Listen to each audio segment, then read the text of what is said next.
الأخبار الموجزة ليوم الأحد.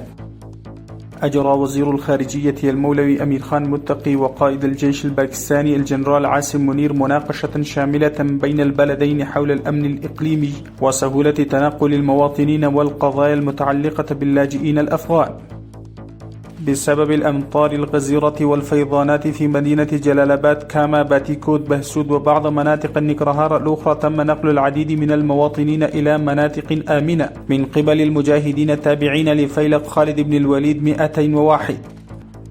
استأنفت الشركة الحكومية لتطوير الحرف اليدوية التي توقفت عن العمل طوال العقدين الماضيين نشاطها بعد وصول الإمارة الإسلامية إلى الحكم، وحققت نتائجا طيبة. قال وزير الإعلام والثقافة الملا خير الله خيرخواه في لقائه مع الصحفيين محليين من مقاطعة غزني: تحاول الوزارة إنشاء الاستراتيجية من ميزانية الحكومية التي ستتمتع وسائل الإعلام الداخلية بامتيازات حكومية.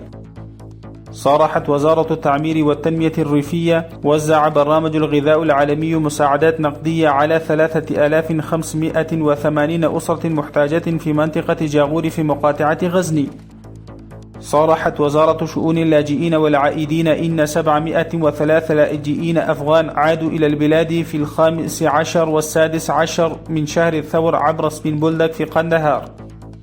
صرحت الإدارة الوطنية للسكك الحديدية: تم نقل 112,597 طنا متريا من البضائع التجارية الأسبوع الماضي عبر سكك حديد معابر حيرتان وأقينا وترغنداي.